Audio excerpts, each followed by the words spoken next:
Now, so taking a look at Corvette C7 Grand Prix then, and where did I actually place? So, Tier 2, perfect. Yeah, that's like, should be ideal for kind of what I was hoping to do for this Grand Prix. It still has the option of those decals if I do good, and it's got a decent enough amount of keys inside here, so happy enough with that. What I'm going to do for this video is my usual thing of a practice run to get those blueprints for the car, and then do the live run as well and see if I can get a time anywhere close to that practice run and see what have we got. Perfect runs, beat race time, and complete all conditions. So really nice kind of stuff that you would be using anyway with this car. I'm 4 blueprints away from the star up for this one and on stage 1. So what I might do is do the practice runs, see if I get enough blueprints from those packs, and then if I do or don't, kind of make the choice then if I want to throw down a couple of tokens on this car and see if I can assist myself in getting the unlock for this one. So this hotel road though, in practice, like, you need 3 perfect runs, and yeah, like, you need to also go fast, and this car doesn't like to do either of those things. And also, like, this track is incredibly short to try to get 3 perfect runs. It's possibly like too short if you're pushing this car to its limits of top speed. That's a fairly low limit, to be fair, but still, like, you're talking about a 35-second track, and yeah, a car that likes to land on its roof pretty much and not go quick. So yeah, this is definitely a strange one. Is it possible that there was 3 perfect runs in that? Yes, so that was actually a perfect run. Oh my, this is one shockingly bad car, but 36.9 time. Oh, those barrel rolls though in this car, they're dangerous, like just genuinely dangerous. Definitely do not pull into them unless you're like perfectly lined up, because the car seems to go on a slow motion barrel roll even if you're perfectly lined up to it, just because of how slow that car is actually moving. Like, it might be a bit kind of deceptive that it's moving quickly, but if you actually look at the speedometer, you're probably going around 100 miles an hour, 120-ish. Like, it's genuinely about half the speed of things like the Viper ACR, which is, you know, known as a high agility, slow car. You know, jump cut. Yeah, I opened that pack and the next pack, and then I said I'd just do it in the morning. But yeah, open the next pack, and also still missing 1 blueprint. 1 blueprint I can definitely get from a pack.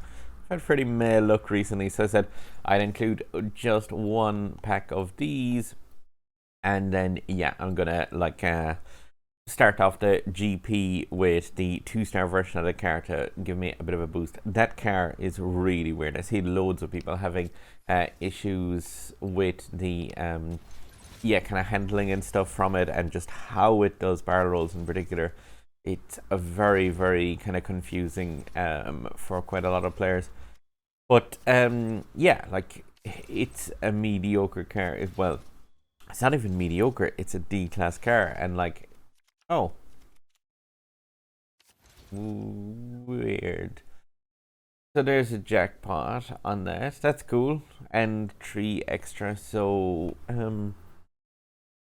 22.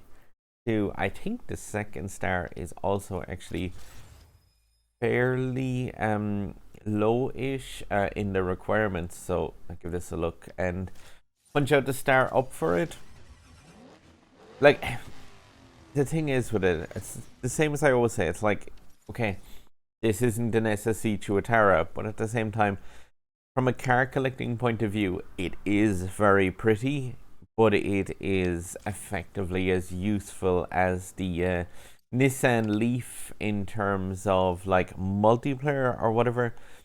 It's just gonna be pretty much an ornament.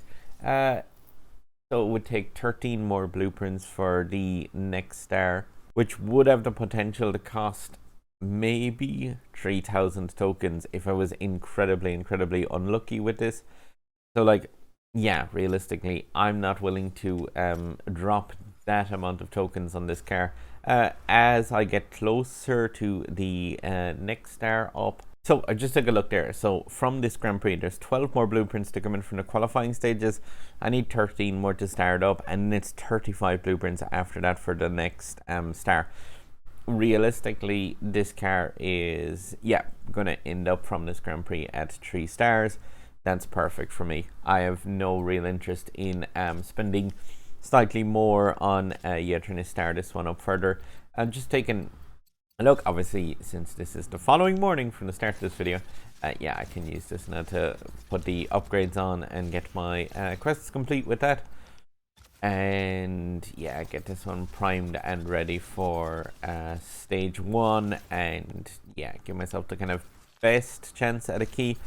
Just gonna do a practice run, to be honest, with no barrel roll activity here at all, because like this car's default for hitting those barrel rolls seems to be just nightmarishly slow barrel roll ramp, and yeah, car destruction most of the time, being honest. And like, this is one where I don't know, it just seems like the default for the way that it does barrel rolls is that half speed kind of slow motion barrel roll that's sort of there as the punishment normally for having messed it up a small bit.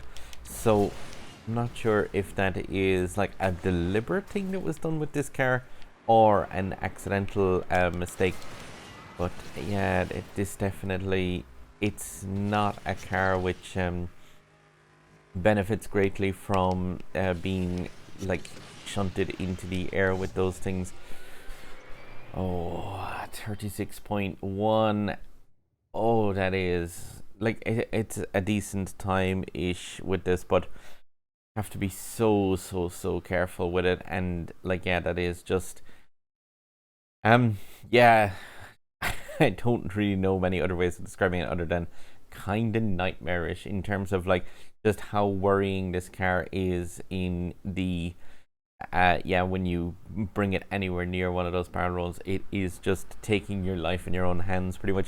But what I'm going to do is I'm going to do a practice run, or I'm going to do 2 live runs, and I'm going to do them, one where I do 0 barrel rolling whatsoever, and I'm just going to put in a time probably which will be around the 36.5 seconds, which is where it seems to land without barrel rolls. And then I'll see if I can recreate that one, because realistically, yeah, I'm about 1 extra fuel unit set since upgrading this car. This thing destroys itself so many times on those barrel ramps. It is just a nightmare. I'm going to hit refuel on the car there because it doesn't need the fuel units for the live runs. But what I'm going to do is, yeah, live run number 1, and this one is going to be just completely flatland. Hilariously, taking this on a flat run in the first place, I clipped into a portion of the track by the car's poor handling and managed to mess up a flat driving version of this stage. Yeah, that handling stat is just insane.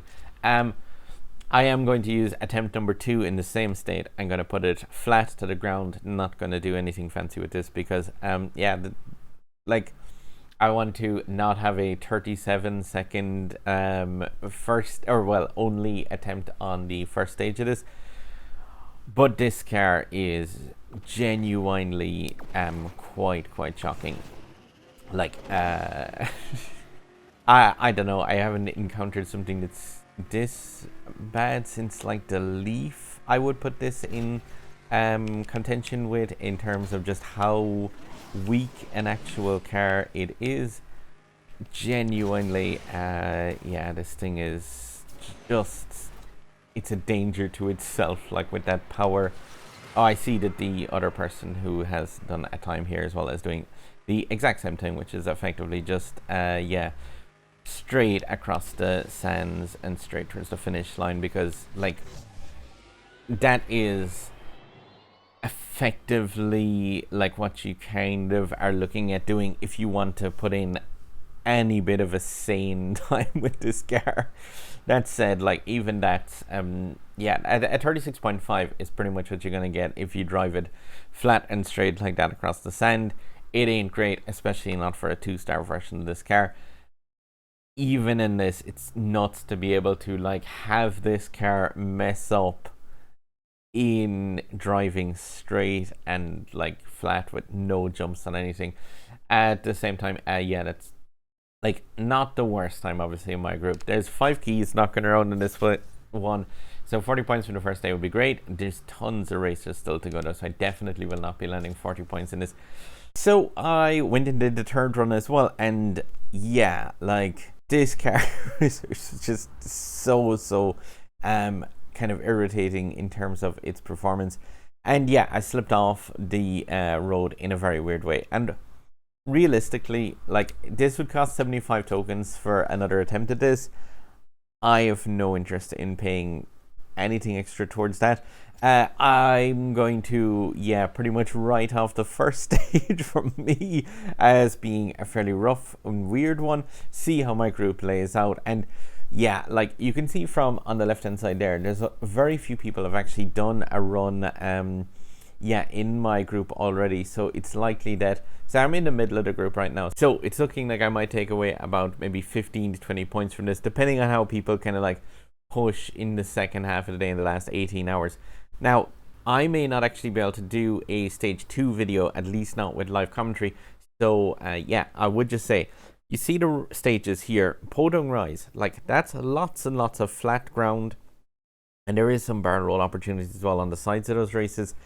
Rat Race inside that half pipe portion is going to be a nightmare trying to get the car out of there without it losing severe amounts of speed. Cows and Minaret, a great stage for challenging cars, but really, really long, and definitely one where there's going to be loads of chances to kind of mess up with this. But like I said, Podung Rise is the one where I will not be able to do a commentary based run.